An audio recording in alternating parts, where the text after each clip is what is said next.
Good afternoon. Welcome back. We're going to get started with part 2 with Dr. Joseph Farrell.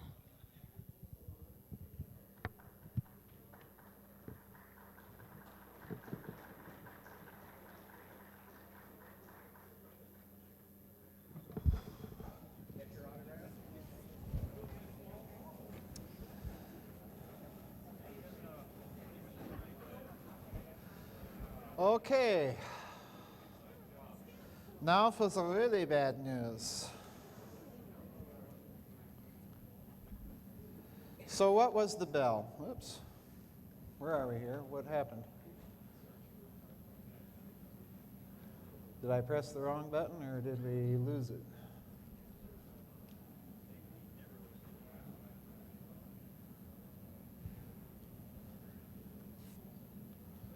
Hello. All right, there we go. Skipped one on us, I guess. There we go. We're good. So what was the bell? Briefly, I believe the bell story to be the true basis, the ultimate basis, as it were, behind the Nazi UFO flying saucer legend. And again, these are the points I'll be talking about during this part of the presentation, just to kind of give you a heads up for those of you taking notes so that you can kind of follow along if you're following the outline in your notes. All right, let's talk about bell basics. Obviously, it's shaped like a bell. The Germans called it die Glocke, the bell. It stands roughly 15 to 18 feet tall, about 12 to 15 feet wide. It's cylindrical shaped like a bell. Its configuration is such that on the inside there are two counter-rotating drums, which, unlike Nick Cook and Igor Vitkovsky, I believe were stacked one on top of the other.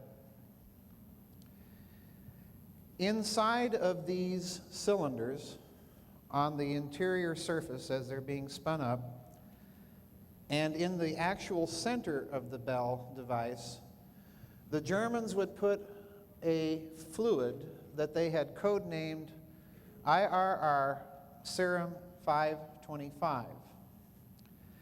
Now, this is described as having been of reddish maroon color, and I'll mention who's doing the describing here in a moment, of reddish maroon color, of very heavy density, of heavy weight, and we don't really know the ingredients of it, but I suspect that since it's a liquid, probably mercury is involved, some isotope of mercury. And I also suspect that they were using thorium-229 isomer, and I'll explain why. An isomer is simply a radioactive isotope whose nucleus is in an extremely high state of spin.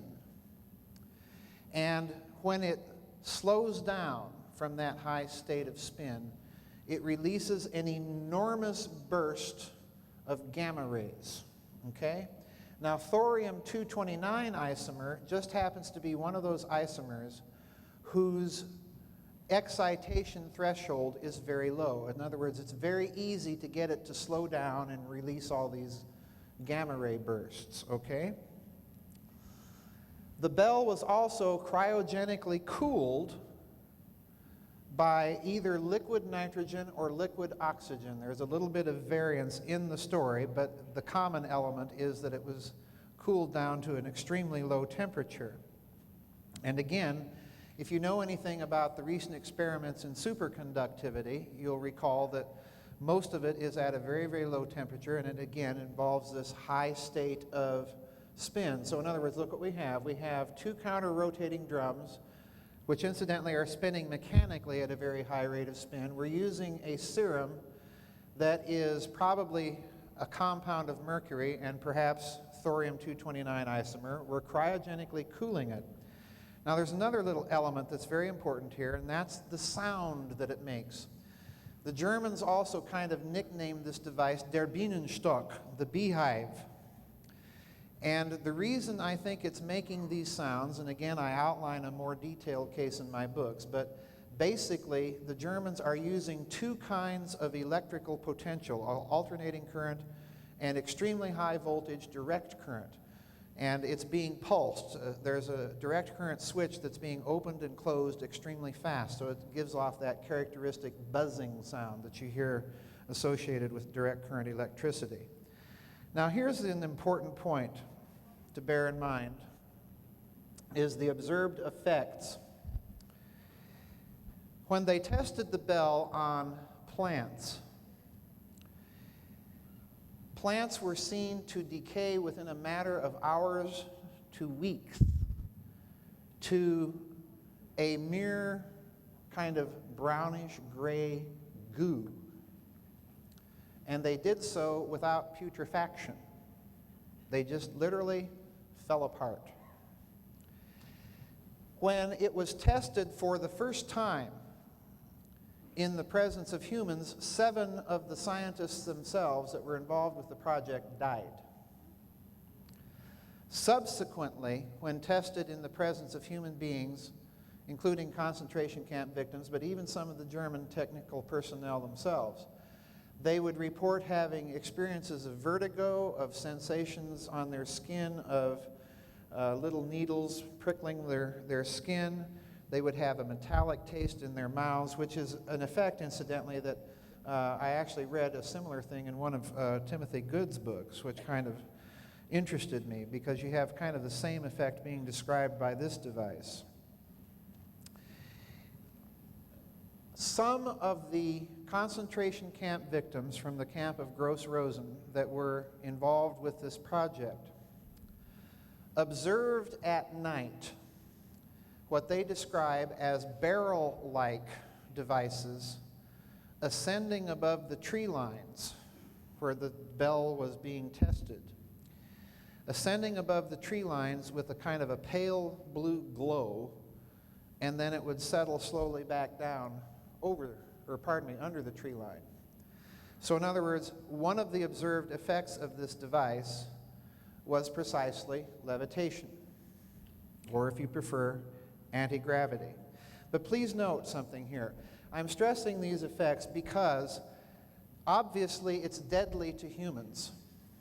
So we have here a prototype technology, and I'll show you in a moment why I think the Germans took it so far, but so far only. We have here kind of a prototype technology in field propulsion, but it's not yet a practical flying craft, okay? Because they do not really know how to control these effects on organic matter. Now, the next interesting thing about the bell, I'm just kind of giving you the data points, and we'll see what it all sums up to in a moment. It was tested partly underground and then partly above ground. But when it was tested underground, it was tested in a deep mine, in a cavern, a chamber that was made specially for the purpose, in a deep mine underground. This chamber was lined with ceramic bricks, and over these ceramic bricks, they had to place rubber mats. And after each test of the device, these rubber mats had to be removed and burned, and then the entire place had to be scrubbed down with brine. And that was a task that usually fell to the concentration camp inmates, again indicating that there was some risk involved in that procedure. Now here's an interesting clue, and this is the reason why I think that this device was using high voltage direct current in addition to alternating current, and that is that the Germans specially built an entire electrical power plant at the facility that the bell was being tested at. Now, there's absolutely no reason for them to do so if all they're using is alternating current, because, of course, you can step it up at transforming stations from wherever your power source is. And, of course, this means, you know the old Edison problem, Edison and his direct current electricity plan for the United States, that basically would have had us ending up with a power plant about every 2 or 3 miles. It would have been an environmental disaster. Unfortunately, Nikola Tesla saved us from that. But This is the indicator that we're dealing here most likely with something that required enormous amounts of high voltage direct current electricity, because that falls off. The further you get away from the power source, the amount of power available to you falls off very quickly and dramatically. So it had to be built very close to the facility. And that indicates also that they could not get the power levels simply from large amounts of capacitors or batteries. The location where the bell is tested is in a little town called Ludwigsdorf in Lower Silesia, which is a part of Germany. If you remember the pre-war maps of Germany, it's that little part, kind of a finger, that stuck down between Poland and Czechoslovakia. That's Silesia. The town is now called Ludwikowice in Poland. Now, this is the headquarters for where it's tested. This is Schloss Fürstenstein in the same region of Silesia. This is a photo courtesy of my friend Igor Vitkovsky, who's actually the fellow that broke the story of the bell, by the way. And you'll notice around here that there's lots of trees. It's very hilly, very rugged. And underneath this castle, the SS had built a veritable rat's run of tunnels and galleries and chambers and so on. So in other words, this whole area under here is just honeycombed with secret underground installations. And there's also a mine that is part of this whole facility. Now here's a real interesting thing. I call this the hinge. Nick Cook and Igor Vitkovsky call it the fly trap, but whatever you want to call it. This structure is, I'd say, maybe 800 to 900 yards from the power plant. It's about 30 feet tall, maybe about 45, 50 feet wide at the top.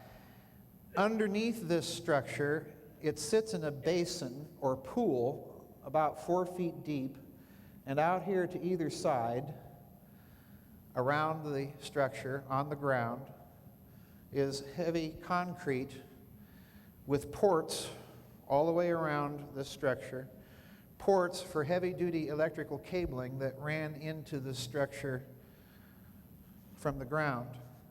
Now, there's some people recently that have started arguing that this structure was nothing but a structure for a cooling tower for a reactor.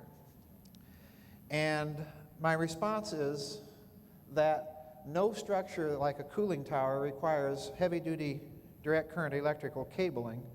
No cooling tower sits in a basin or pool. And finally, this structure itself here has been measured recently with high amounts of radioactivity. And again, go back to the serum and the heavy-duty gamma ray emissions.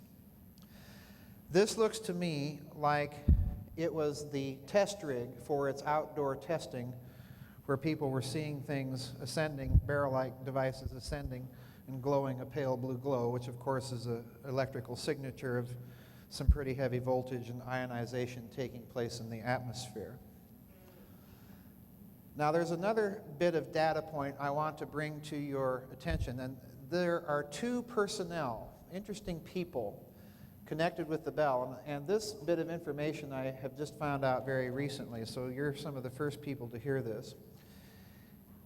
Hubertus Strugholt was one of the medical doctors involved with the project precisely at that castle that I showed you earlier, where there were underground facilities that he was apparently involved in testing how to limit the effects of this device on human beings. So in other words, again, this is a signal that we're still dealing with a prototype technology. It's very advanced, but still it's in a kind of a prototype stage. We're not at the stage of something practically usable as a flyable craft.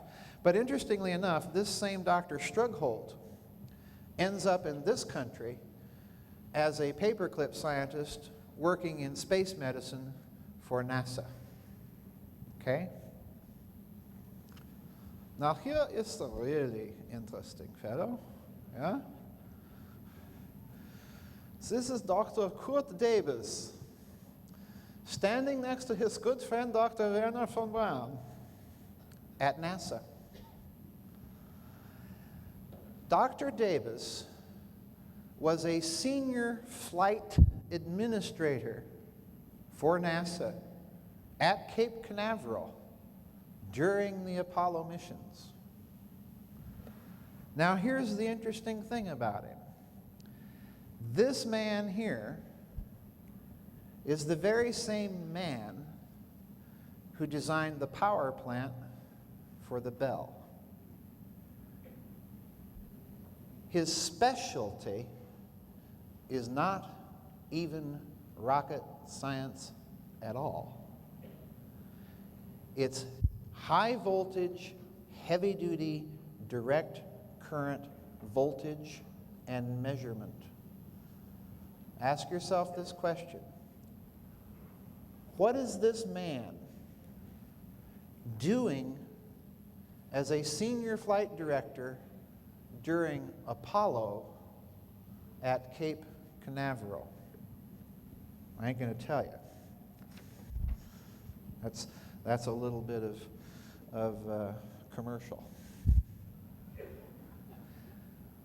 This guy is the really interesting character. This is SS Obergruppenführer Emil Matsuv, basically a 4-star general. Now, folks, I'm one of those people who's kind of a World War II buff. There's not many names in the German, American, or British, or French, or Russian officer corps that are unfamiliar to me.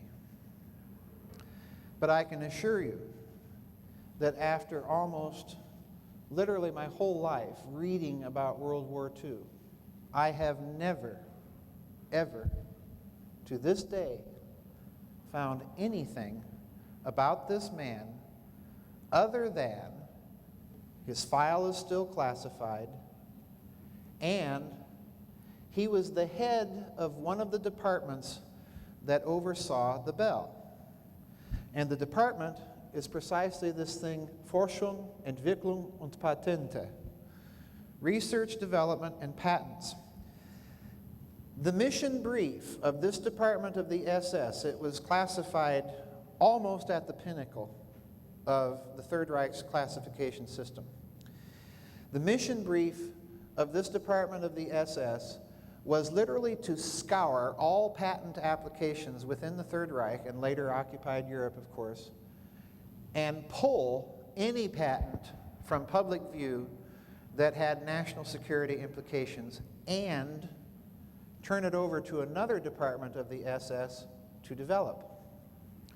Now, that other department was an SS department called SS Entwicklungsstelle 4, SS Development Area 4.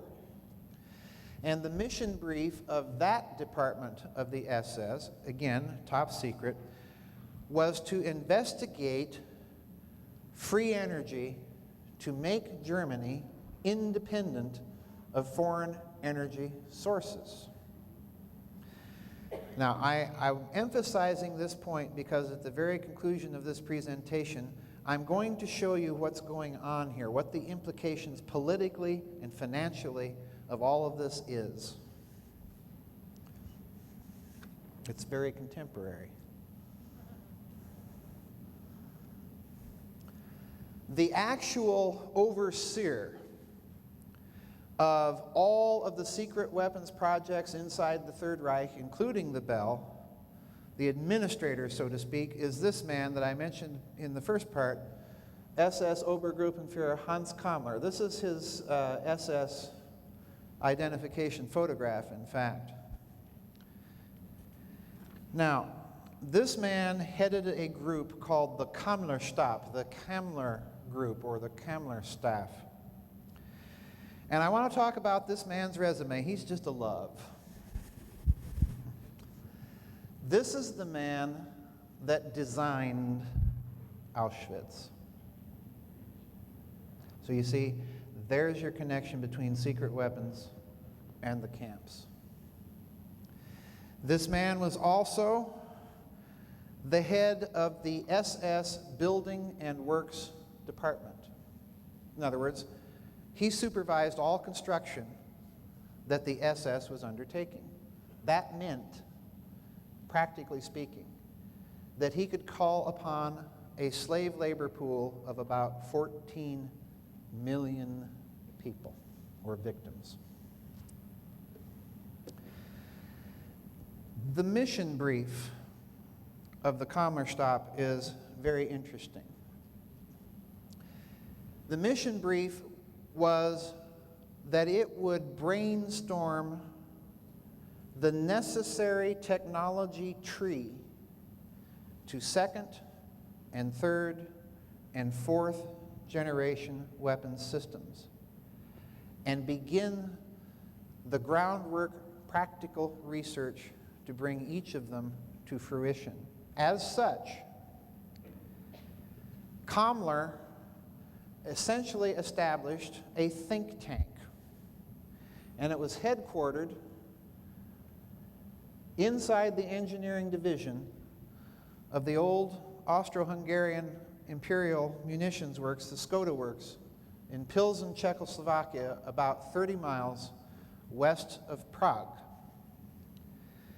Now, Kammler, when he set up this think tank,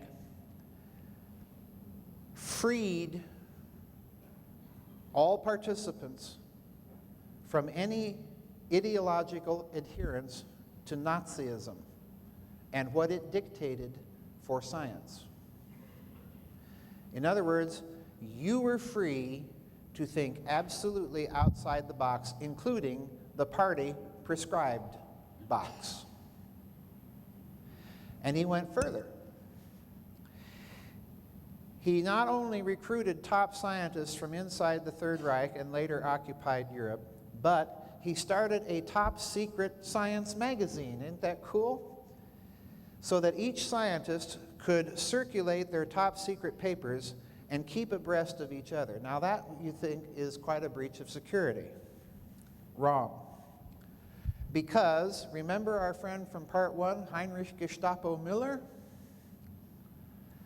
The security for the Kammerstop was under the personal control of Heinrich Müller, who had created a triple belt of security around this staff, this group of political and economic and industrial counterintelligence. In fact, the Kammler Group was never successfully penetrated by Allied or Soviet intelligence. We knew there was something in Czechoslovakia, but we didn't know the extent of it. And I emphasize something here. Hans Kammler was the head, once more, of all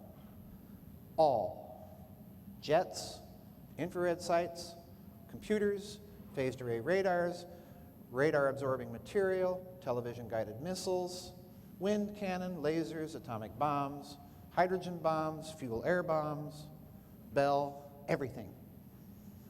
This was a very powerful man. And given the extent of the research that his department is conducting, and given the extent of his access to SS plunder and slave labor, this man is in charge of a mega Manhattan project. Now you recall the other fellow from our unholy trinity was this man here, Heinrich Gestapo Müller, actual head of the Gestapo. He was a close and personal friend. Oops, seem to have lost my... Did it disappear over here? Where did we go? Well, behind? I can't see anything. Is it there? There, we got it. Okay, my bad. I found it. Thank you. Heinrich Müller was a personal friend of this man here, Martin Bormann. Remember him? Dick Cheney without the warmth and charm. Just a love. Now, the reason Miller and Bormann were friends is rather interesting.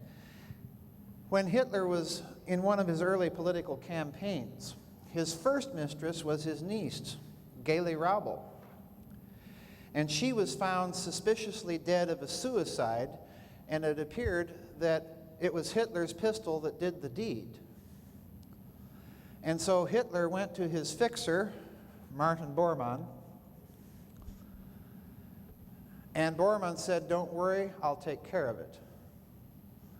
Bormann went to his friend, Heinrich Miller, who at the time was a Munich chief detective, in charge of the investigation, and said, "Cover up some of this, would you?" And of course, Heinrich Miller said, "Sure," and later is rewarded with being the head of counterintelligence of Nazi Germany in charge of the Gestapo. So isn't that interesting? Bormann has something on Hitler. Miller has something on Bormann. They're all SS four-star generals, and they're acquainted with Hans Kammler. There's your unholy trinity: finance, security, advanced research projects. Now, what were the Nazis hoping to do with this Bell device?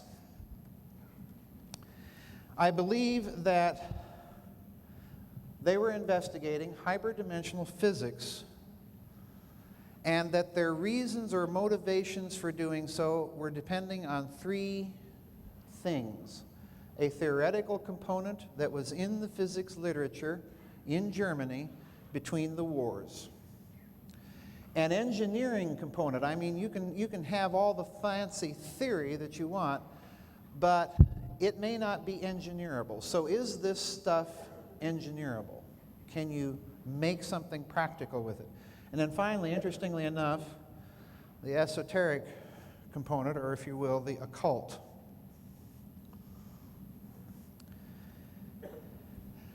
Now, the theoretical and purely scientific component comes from this fellow. His name is Dr. Theodor Franz Edward Kaluza. Some of you may have heard Michio Kaku on Coast to Coast, and every now and then he'll be talking about the run-up to string theory, and he'll mention this fellow, Kaluza, or Kaluza-Klein. This is the fellow that formulates the first post-relativity unified field theory, unifying gravity and electromagnetism. And he does so in a theory that involves 5 dimensions: 1 of time, 4 of space. And that extra 4th spatial dimension is kind of a very tiny, curled up dimension that makes his geometry, the geometry of his theory, a cylinder. There's your stacked cylinders in the bell, okay? That's the theory. And incidentally, he's not Jewish. Very important. This man stays in Nazi Germany during the war, okay? The really important component is this man, the engineering component. This fellow is probably unknown to most of you. His name is Gabriel Krohn. He is Jewish. He was a Hungarian Jew. He was a genius. He came to this country sometime during the 1930s. But in 1935, Gabriel Krohn, he's an electrical engineer, publishes a paper that wins him a prize, the Montefiore Prize, at the University of Liège in Belgium.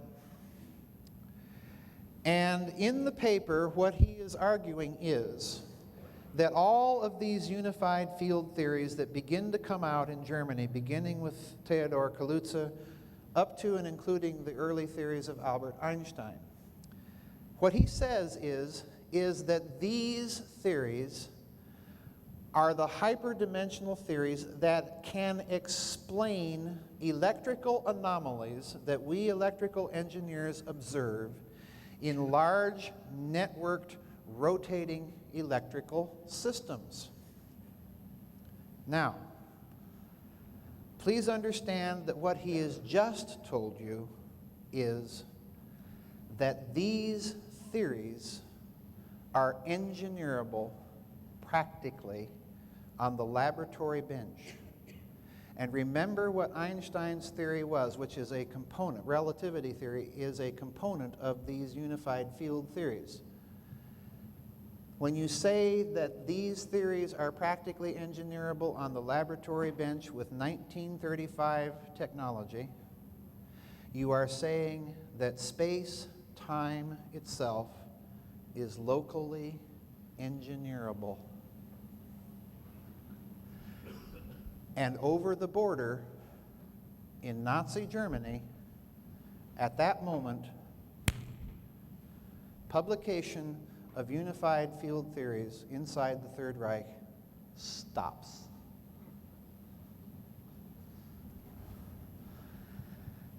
And the principal component of what he is observing as an engineer and saying, I can explain this with these hyperdimensional theories, is torsion. What's torsion?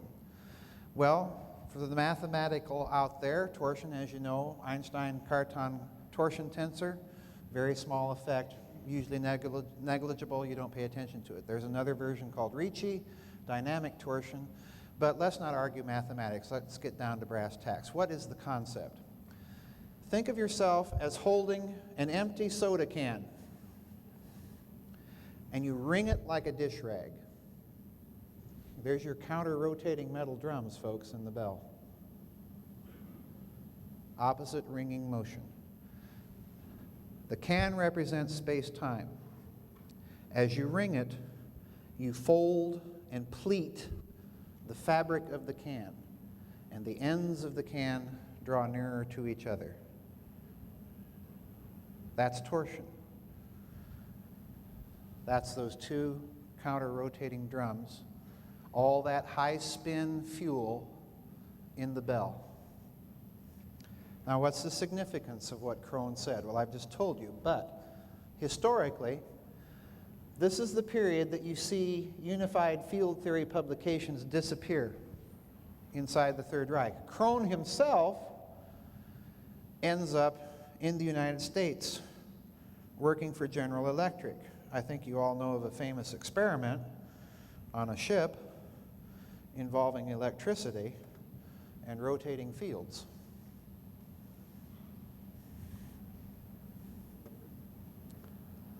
This is the third element in Nazi thinking. If you can believe or imagine Heinrich Himmler having a Rasputin, this is the man. And actually, that's his nickname, Himmler's Rasputin. This is Karl Maria Willigut, also known as Weistor, also known as Jarl Vidar. He's a one-star SS general. He is on Himmler's personal staff. And the man is Himmler's personal occult expert. This guy was a well-known European esotericist. Published many things, many articles about astrology, about ancient texts, about ancient, space races, and so on and so forth. But here is his basic cosmology. What do we have? We have two counter-rotating spirals. Now, what does he say about this? Listen carefully. If you take nothing away from my presentation or my books, take this away, please. Behind many metaphysical texts, if you know the requisite physics, most of those texts can be decoded in terms of modern physics. And I would include many ancient Neoplatonic and Hermetic texts in that category. Willigut says this about those counter-rotating spirals, and I'll read it. You can follow along here on the left-hand side. Primal law. As above, above as below, below as above. Therefore, in the middle, there is a neutral force, idem est, generational field. From the two spirals. Each triply wound and connected by the generational plane, the middle field is developed the world egg, unquote. Sounds kind of like an alchemist on LSD, okay? But look what it means. Decode it. The fabric of space-time, remember Crone as you listen to this, the fabric of space-time is not a mere void. Space-time is itself an information-creating field that creates precisely by creating systems of rotation within systems of rotation within systems of rotation. Many of you have probably heard Richard Hoagland. He'll tell you, what are the three laws of hyperdimensional physics? Rotation, rotation, rotation. What do we have in the bell? Counter-rotating drums, high-spin nuclear isomers, spinning electricity, pulsed direct current electricity. And the symbol of all of this rotational physics has been staring us in the face since 1933, if not before. The corporate logo of the Nazi Party. And for those of you with a mathematical or physics background, now think of this as a vector diagram. Because what do you have?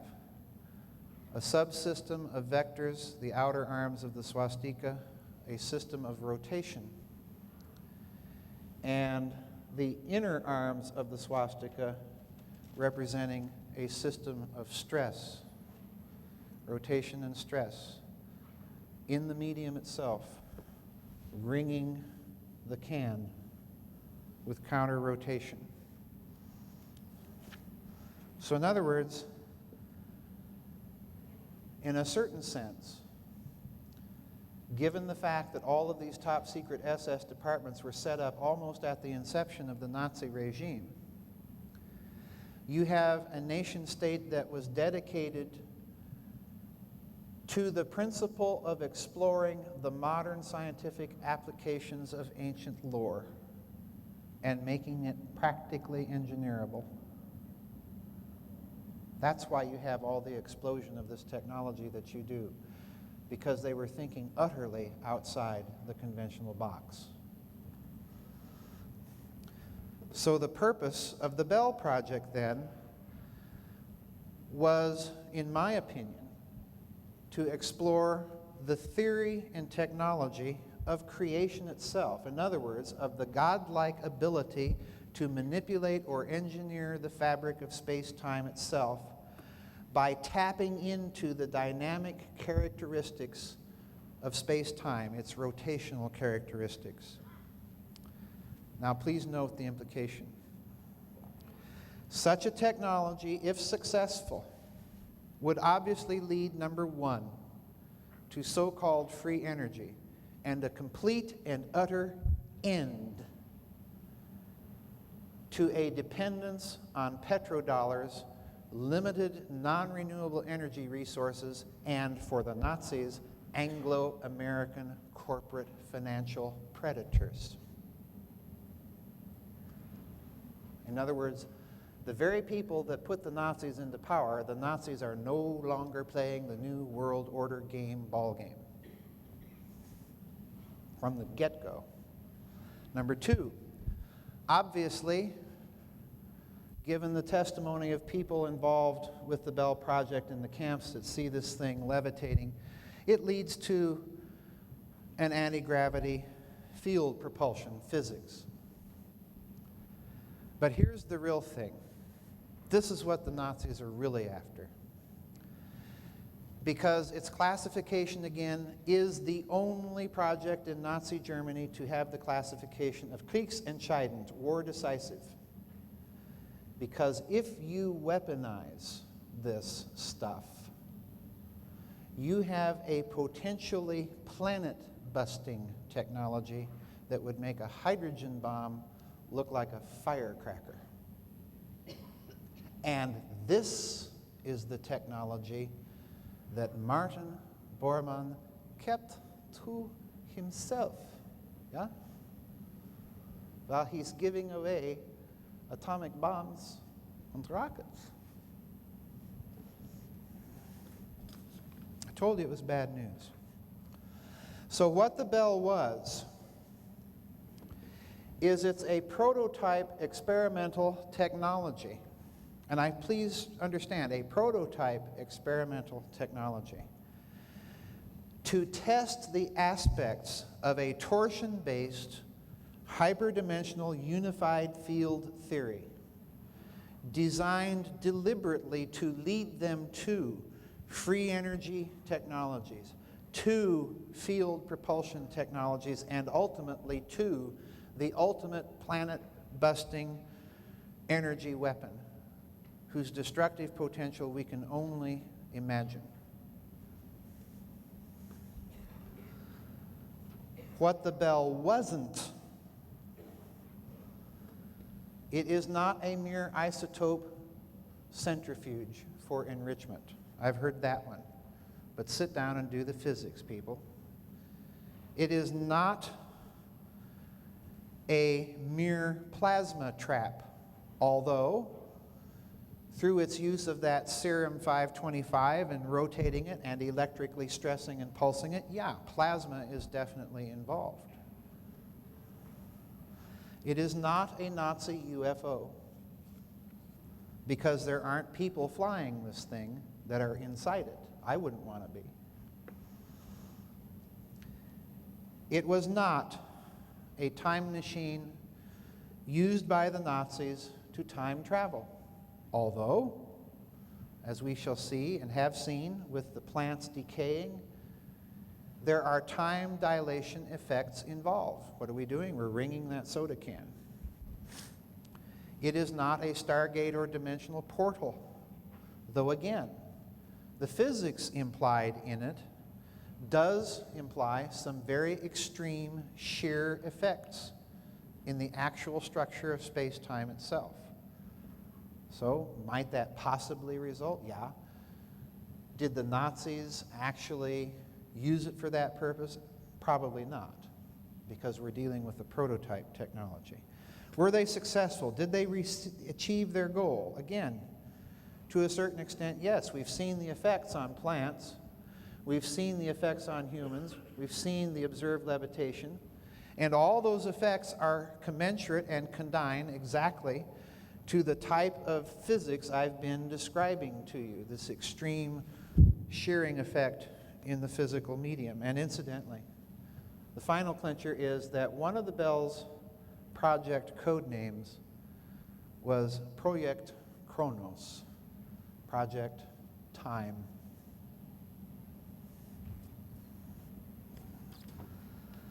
So let's sum up the physics. The dimensions, I don't think, at this juncture and stage of my research, I don't think served any practical, functional purpose. The cryogenic cooling, yes, superconductivity, once again, high spin, high speed rotation. The counter-rotating of drums, again, torsion shear, high speed rotation. Serum 525. Plasma, yes, torsion. What's the sun? It's a ball of plasma that's rotating. And incidentally, the layers of the sun don't all rotate at the same speed. Physicists call it differential rotation. So the sun gives itself off torsion effects. And that means, and I wrote a recent book that just came out about this, that means that the standard thermonuclear model of fusion in the sun is not all that's going on in it. There's something else dealing with the nature of time and rotation itself. Probable use of thorium in this substance. Why do I say thorium? Briefly. When the Allies went into Nazi Germany and sent their intelligence agents scattered throughout the Third Reich, one of the big mysteries we could not explain, it made no sense to us, that's how inside the box we were, that here's the Nazis, you know, we've got the A-bomb, but these Nazis, these stupid idiots, are stockpiling massive amounts of thorium. And what are they using it for? We've never been able to figure it out, except thorium-229 isomer, to get enough of it to be of any use to you, number one, you have to have a very sophisticated technology to separate it. Laser enrichment. Number two, since it only exists in a few parts per million, you have to have a lot of thorium to isolate enough of this isomer to be of any use to you. Why the alternating and direct current potentials? Well, you spin up that serum in these counter-rotating drums mechanically and electrically. This is both quite important. And you use the drums themselves as one polarity in an electrical circuit, the center of the bell as the negative polarity, and then you pulse that plasma with an extremely high voltage direct current pulse. You've got all the atoms spinning in the same plane. You've got an isomer.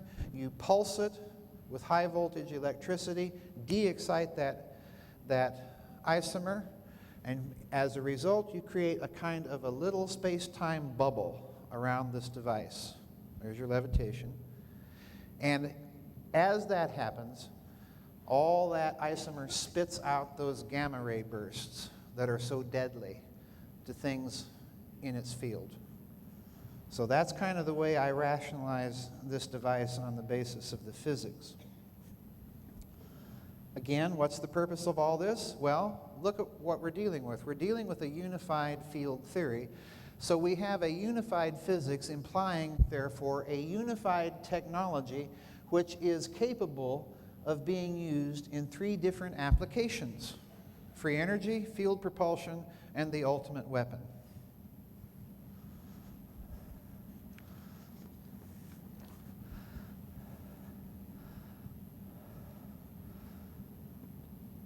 Now you'll recall, before the break, I mentioned that Bormann turned over to Hans Kammler, whose headquarters is in Prague, the last German long-range heavy-lift aircraft unit in the Luftwaffe, including one of these enormous Junkers 390 aircrafts. There's a picture of it. Imagine trying to hide that monster from snooping American or British counterintelligence agents. It's an enormous aircraft, again, capable of flying nonstop from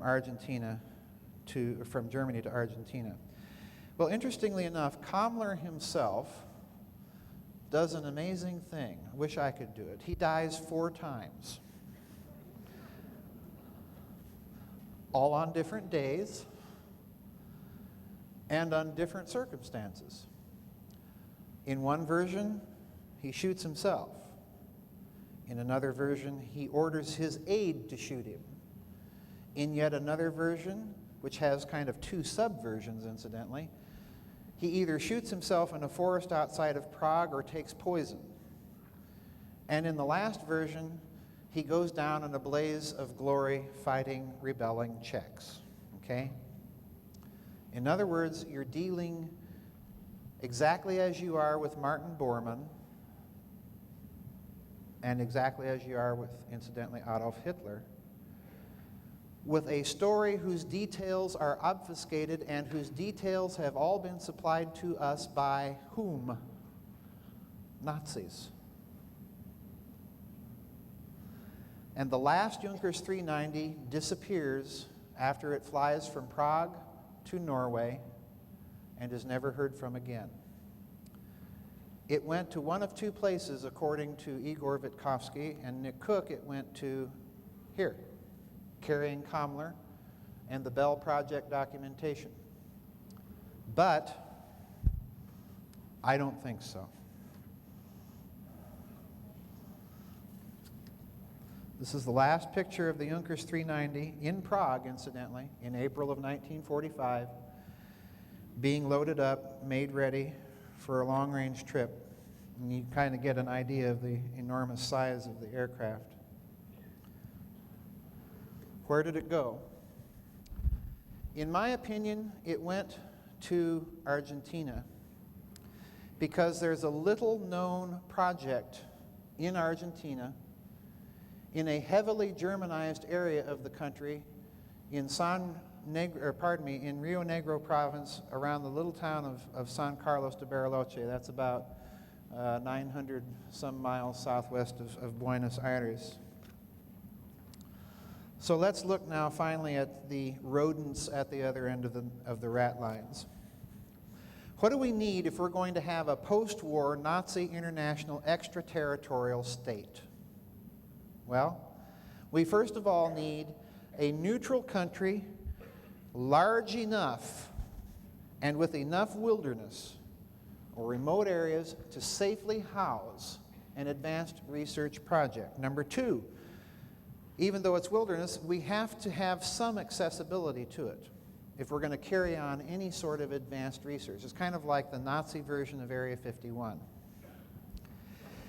We have to have, thirdly, a government that is amenable to a large Nazi presence within its borders.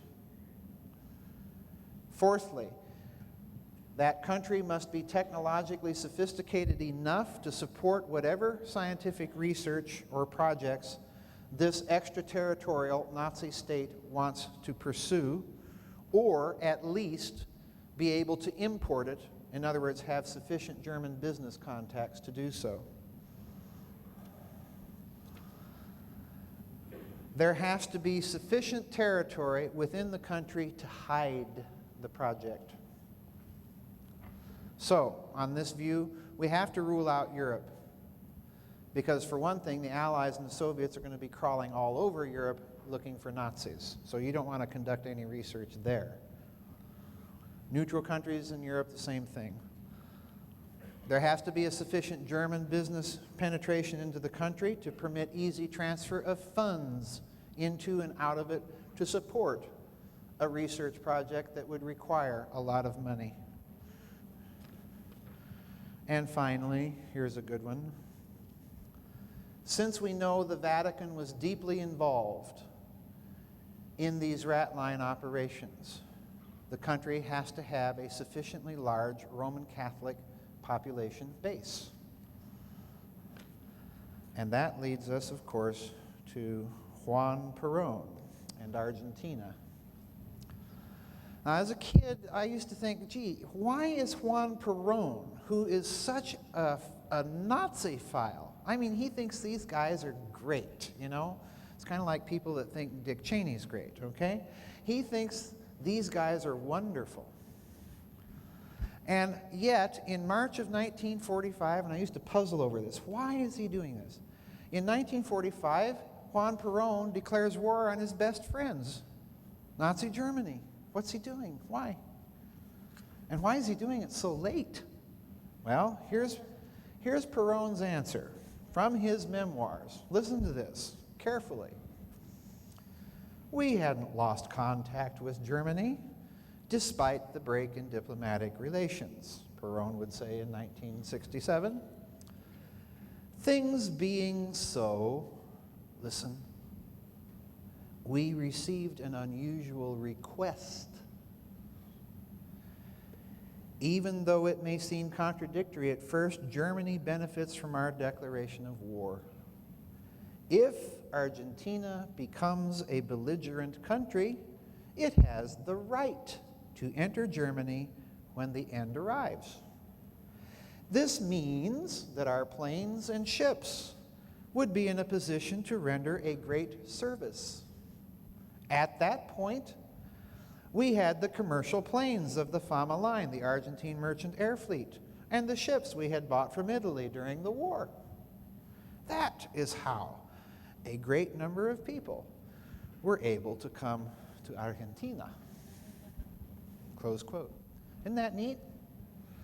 They flew right in there. They picked up a bunch of Nazis and flew them back to Buenos Aires and served them cocktail and peanuts as an ally of the United States, Great Britain, France, and the Soviet Union, and there was nothing we could do about it. So after he gets all these Nazis, what do they do? Well, in 1951, Perón tells us what they've done for him. He holds a press conference and he announces to the world that Argentina has successfully discovered the secret of the hydrogen bomb. Now, we haven't even exploded ours yet, okay? So needless to say, the scientific press in the world denounced this whole thing as a fraud. But at this press conference, he introduces a fellow by the name of Dr. Ronald Richter, who proceeds to tell the Argentine reporters, yes, I've learned how to control thermonuclear fusion. But, as we're going to see, Richter has some unusual ideas about plasmas, if this isn't sounding familiar by now. And as we're going to see, America expresses its profound disinterest in Dr. Richter, up to the point of drawing up a shopping list of things it is specifically disinterested in that we would really like to get, okay? And we're going to finally talk about some odd metal drums. All right, so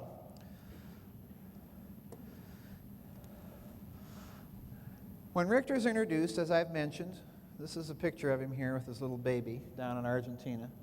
When he's introduced by Perón at this 51 press conference, he says, yeah, I've learned how to control thermonuclear fusion, and of course he's roundly denounced by Time magazine, the New York Times, and so on and so forth. But his project is located, looky there, San Carlos de Bariloche, in that remote wilderness region of Argentina, 900 miles southwest of Buenos Aires, and he's doing all this fusion research there in a laboratory that Juan Perón built for him, okay? Now he says, look, this is what he's doing with his plasma fusion research. He says, okay, I'm inducing shock waves with high electrical stress in a magnetically rotated plasma. Is that sounding familiar? Yeah? That's the bell. He's not doing thermonuclear fusion research at all. But that's what he's telling Perón. Well, when the press in the world denounces Richter as a fraud, Perón appoints a commission to investigate Richter and his claims. So the Argentine scientists traipse off 900 miles from Buenos Aires down to San Carlos de Bariloche, and when they get there,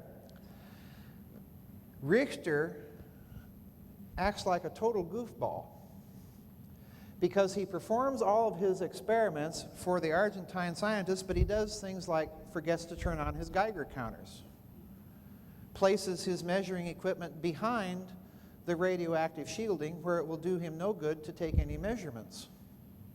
And this happens over and over again. And not only that, he takes them to a heavy water factory and he says, yeah, we're producing heavy water here. And the Argentines say, well, how do you know this? How much are you producing?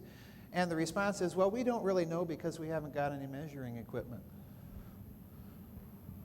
So needless to say, Juan Perón has the project closed. But before he does so, he sends off to his friend, Prince Bernhard, and asks for Bernhard to send a Dutch physicist down to investigate the project. Now, who's Prince Bernhard? All heard of him? The Netherlands, yeah. Prince Bernhard, by the way, friends, is an SS officer and a vice president of IG Farben. File that away. We'll get back to it. Perón shuts the project down because his scientists assure him that Richter is not only a fraud, he's a nut. He doesn't know what he's doing. Richter's behavior is obviously incompetent. Placing measuring equipment where it'll do him no good, forgetting to turn it on time and time again, saying that he has no way of knowing whether he's producing heavy water or not.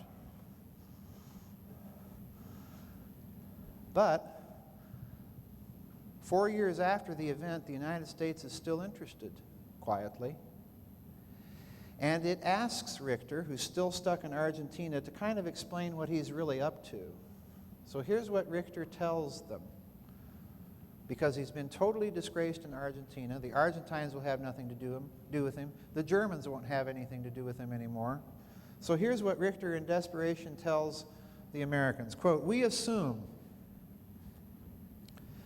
that highly compressed electron gas or plasma becomes a detector for energy exchange with what we call zero-point energy, or if you prefer, the fabric of space-time. Zero-point energy derives from the exclusion principle, and a bunch of scientific stuff, okay? But in other words, go on a little later, he says that a compression proportional amount of zero-point energy can be tapped by means of a magnetic field control exchange fluctuation between that compressed electron gas or your plasma and a sort of cell structure in space representing what we call zero-point energy. By the way, folks, this is almost the first time that this phrase occurs in the literature. It seems even possible that the large amplitude fluctuation signals derive from a mechanism of energy conversion unknown to us. Plasma implosion analysis might turn out to become an approach to a completely new source of energy. And as I point out, to my knowledge, this is actually the first time that you hear the phrase zero-point energy anywhere, to my knowledge. I'm not absolutely certain of that, it's just to my knowledge. So the U.S. Air Force gets involved. I reproduced this in my Nazi International book. And this is really a gas to me. It's really, you have to read it to really get the humor of this document, because the Air Force in this cover sheet here, number one, acknowledges the theoretical possibility of what Richter is trying to do, but says that it's technically unfeasible given the state of technology in the 1950s. But wait a minute. Didn't Gabriel Krohn say that this stuff was engineerable in 1935? Number two, it denounces Richter as a fraud, a mountebank, and a swindler, implying that the very same principles are fraudulent. And number three, acknowledges that Argentina invested large amounts of money in that extremely secret project run by Richter, which implies that there's some validity to what he was doing. And number four, the project exploded with all the farce of an exploding soap bubble, implying that the same principles are fraudulent once again. And five, to be on the safe side, the U.S. Air Force will continue to collect and quietly evaluate as much data about Richter as it could.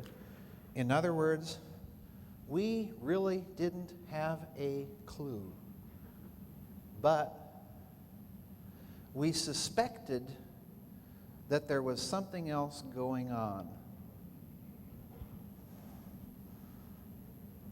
But one U.S. Air Force scientist that I read in Richter's National Archives file said that the man was a mad genius working in the 1970s.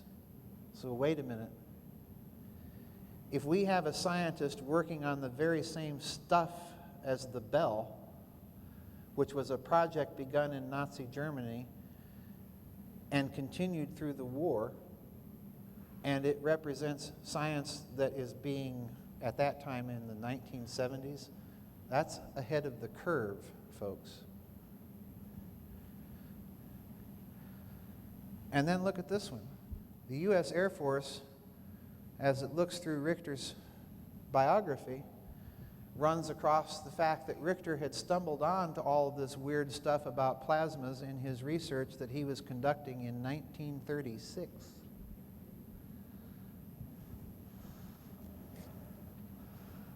We do know from Richter's file that he worked for the AEG company in Germany on plasma experiments under a project codenamed Charité Anlage, which, if you read under point number 2, that's the exact code name of the power plant for the Bell.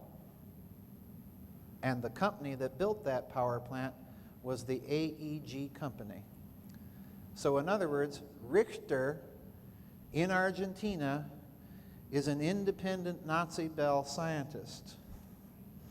And incidentally, it was that same company that provided Richter with much of his equipment in Argentina. And if that's not enough for you, here's the whopper. This was a photograph taken by a friend of mine who goes down to Argentina, and he visits this kind of Nazi compound area there quite a lot, takes pictures and tours. This is his Argentine guide, standing at the remains of one of Richter's laboratories on the island where he conducted his experiments. Look what he's standing next to. Large metal drums. Remember those two counter-rotating metal drums in the bell? And if you ask the Argentines, or even the Argentine scientists, they have no idea what these were for. None whatsoever.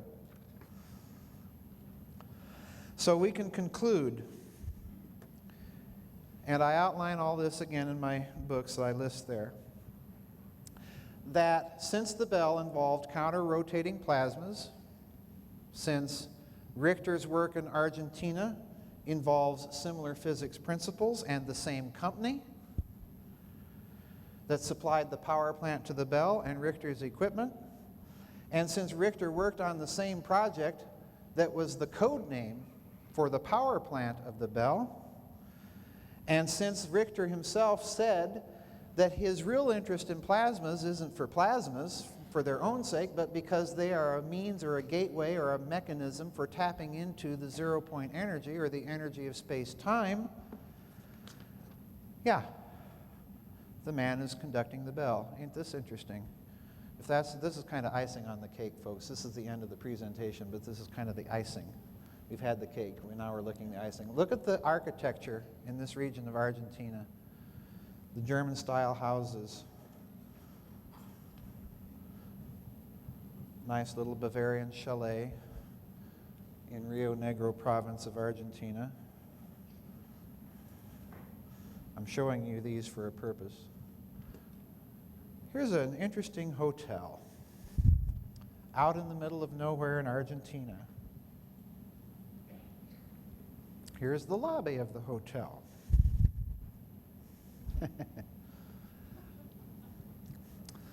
Yeah, so it's a story about this hotel.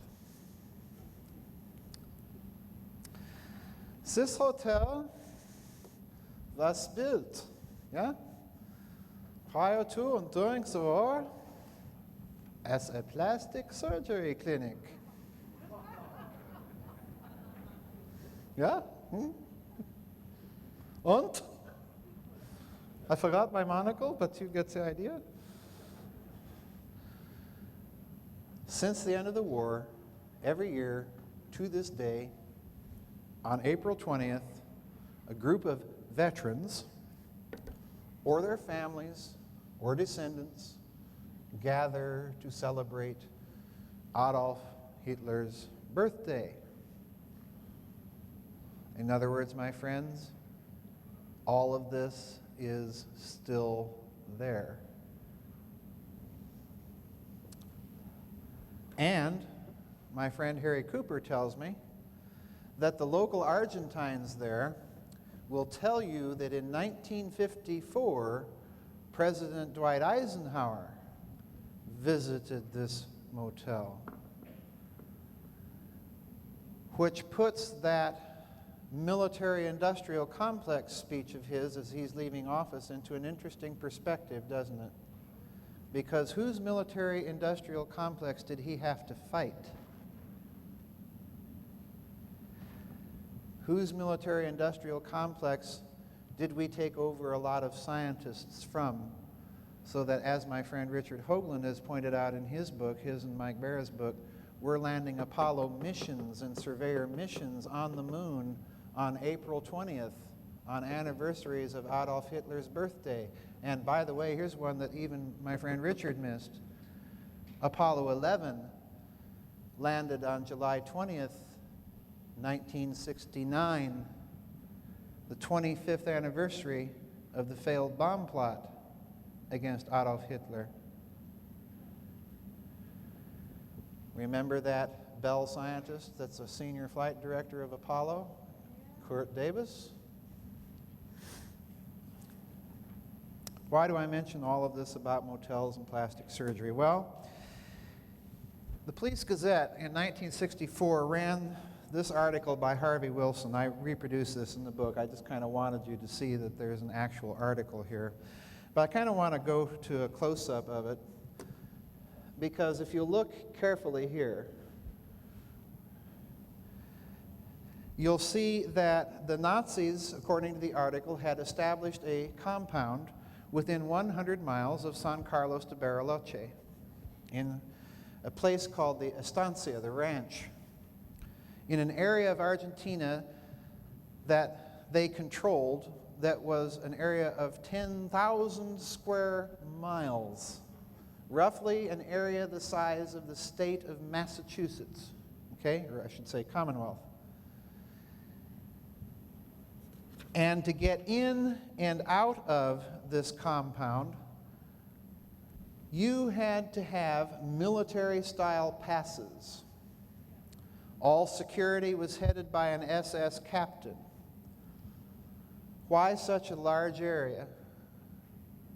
Why such intense security? Well, you ask the local Argentines and they'll tell you because the ranch was headquarters and home to such noteworthies as Martin Bormann, Adolf and Eva Hitler themselves. And remember, that motel was built as a plastic surgery clinic. So what do we have? There's one final bit of evidence I want to leave you with before we kind of start summing up here, and that is this. This evidence indicates that there's some sort of post-war détente that was struck between this surviving extraterritorial Nazi state, this Nazi international as I call it, and the Anglo-American banking elite. Because remember, Bormann is sitting on a huge pile of cash that he has to launder. And the ones with the connections to do it are in London and New York. Think of families whose last names begin with R. Okay? But here's the bad news, David and Sir Edmund. When you're dealing with Martin Bormann, you're dealing with Dick Cheney without the warmth and charm. There's going to be a high price tag that comes with this money, and someday that marker will come due. And they're researching the technology to pull the trigger.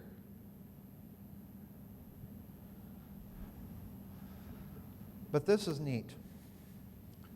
In 1967, Martin Bormann, according to CBS journalist Paul Manning, close associate, some of you may remember Ed Murrow, okay, wrote a book called Martin Bormann, Nazi in Exile, even ran it past Alan Dulles, who told him, and he mentions this in the foreword, who told Manning, yeah, you're on the right track. Manning uncovered this little tidbit. In 1967, Martin Bormann cashed a check for a considerable sum of money on Chase Manhattan and Manufacturers Hanover Trust, which cleared through Deutsche Bank in Buenos Aires, Argentina, and the check was written over his own signature.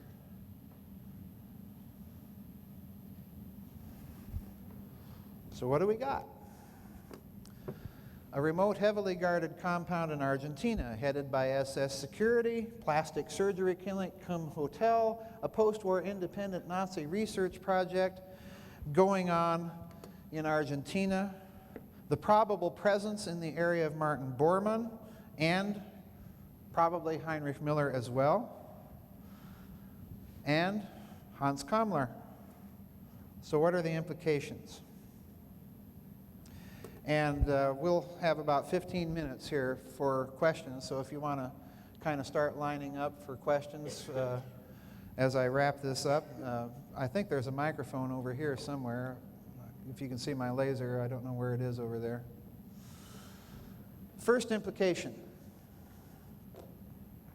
The ability to manipulate space-time or to engineer it, that the Third Reich's Bell Project and this post-war Nazi fusion project in Argentina clearly imply that this whole area of research was continued after the war.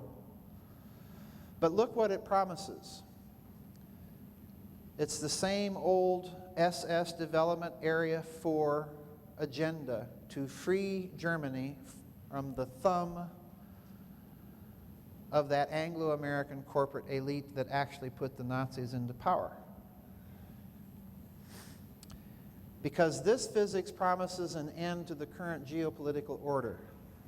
The bad news is the Nazis were in there investigating it in a major way first. Secondly, it spells an end to the fiat debt currency system based on petrodollars in the hands of a private Anglo-American banking elite. But here's the real clincher. Remember Prince Bernhard, SS officer, Vice President of IG Farben. Because the possibility exists, in my opinion, that the real purpose of the Bilderberger Group, since Bernhard was one of the founding driving forces behind it, and one of the early attendees was Dr. Hermann Josef Abs of Deutsche Bank. So I believe the real purpose originally was to facilitate the transfer of all this massive amount of Nazi money into those Western banks, which they could keep off the books and expand their ledger credit entry making ability. But as I said, if that's true and you're playing with the likes of Martin Bormann and organized Nazis, eventually that marker will come due. And they are researching the physics to be able to pull the trigger if you don't want to pay when the time comes. That's a bad picture. So the implication is that old détente, I read this current financial situation very differently than most people, because I read it that old détente is breaking down, and those old IOUs are coming due, and our Anglo-American corporate elite, led by those families whose last names begin with R, that panic that they're showing is partly genuine. They're acting like people under duress, and therefore the current crisis may have something technologically, secretly driving it. So that's it. Thank you. Are you first? Yeah, there's about 12 minutes. I'm sorry, I ran a little over, but yes, ma'am. Yes, your presentation was very good. Thank you. And I'm aware of that, what you said with the secret state there, what they created, let's call it that way, in Argentina, the Germans. Mm-hmm. But also, I think you forgot, they put an enormous amount of money and gold over by U-boats, submarines, I'm sorry, in English it's U-boat. U-boat is German, but submarines, enormous, which was all transferred. And I had a friend, he went over there to write a book, and he had made contacts first in Germany and then after the war, of course, and then he was taken, then he was said, yes, come.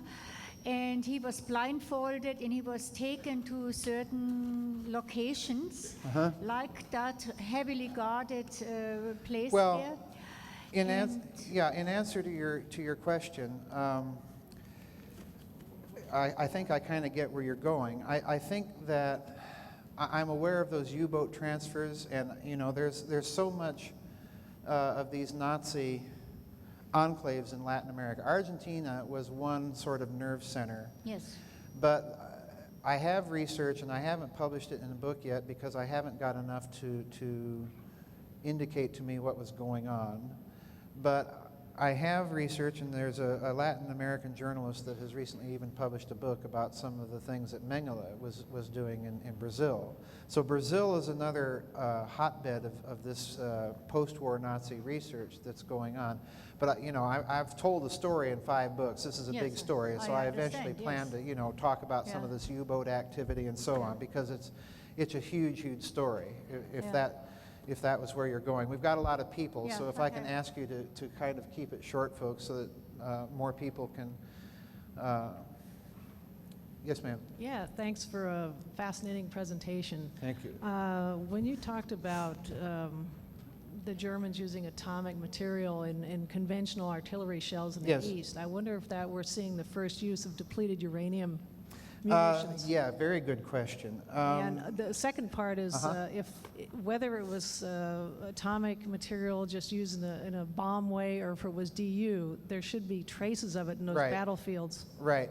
There are indications that at the battlefields around Kursk, there are some high radioactive areas, but I haven't been able to substantiate that to my satisfaction, so that's why I say rumors. As for depleted uranium, that's an interesting thing, because I have heard persistent stories about the Nazis actually having used this in some of their anti-tank artillery and in their tanks, and the German 88 was bad enough, but make it worse with depleted uranium,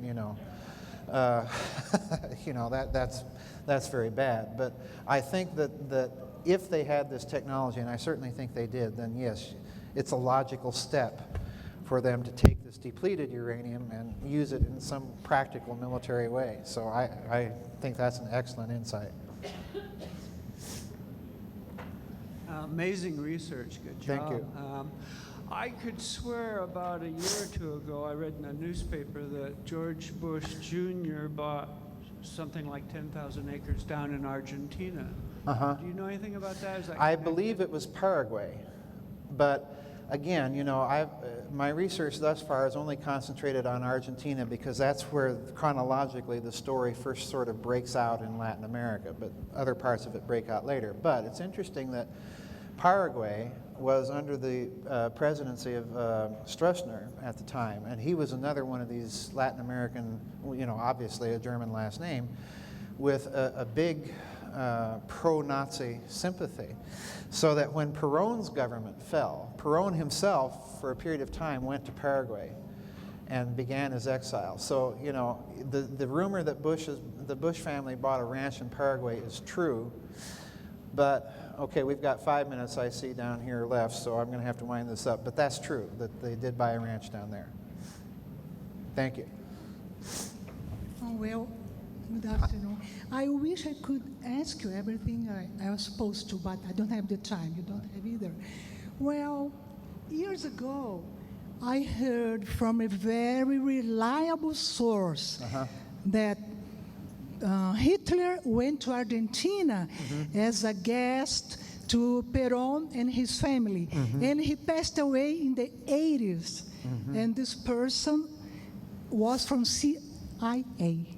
Interesting. A very reliable source. Interesting. Okay, and the other thing is that you can change time, space, vacuum. You can do that by engineering the metric of time, space, vacuum. And they did that many times, and they got all the technology from Aldebaran.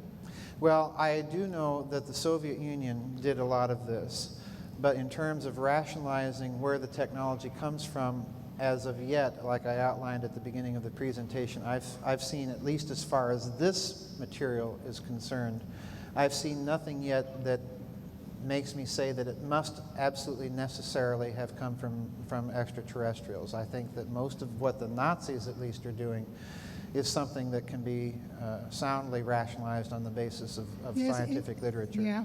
And now quickly, you were talking about plasma. Have you heard about the project Vasimir, variable specific impulse magnetoplasma rocket being developed by former astronaut Dr. Franklin Chang Diaz? I've heard to of take us to Mars? Yeah, I've heard of NASA trying to do some work in that area, but I'm not sufficiently familiar Is it with the same plasma you were talking about now? Well, yeah, any plasma is going to operate on the same physics principles, but I'd have Yeah. to look more into it to see if they're using rotation as a component. I don't know that much about the project. Okay? Okay, thank you so ma'am. much. And we'll take this will be our last question, then I'll have to wrap it up. Let me, before you start, ma'am, I'll be attending Jim Mars's talk, and then afterward I plan to have my booth open till about 7. So if you want to ask questions there, I'll be after Jim Mars gets done talking, I'll be over at my booth. Okay, go ahead, ma'am. Unfortunately, this may not be a quick question. I do research in this field. My research and the research of my research associate, Randy Kopang, recently is very much focusing on what we call the mental interface of the technology. Right. It is dovetailed with the Nazi research, so we've come across that and included Right. it in a recent article Randy's just written. Right. That gets into their use and their knowledge of that mental component, a side component, like a psychic function that helps Okay, as a okay, I relationship follow to the you. technology. Have you come across data about the Nazis' use of that in their relationship of developing the technology? No. Not with the Nazis. The people that I've, at least as far as I've uncovered, that start connecting this type of physics to physics of consciousness experiments and so on are the Soviets. And I do talk about some aspects of that research in the Philosopher's Stone. So there is a relationship to Well, it, but not with the Nazis. There's a as far as I relationship know. with the Nazi stuff too. I have some information. I'll give you the Okay. article Randy recently wrote. I just was wondering if you knew more about it. No. Thank you very much. Thank you. Thank you, folks.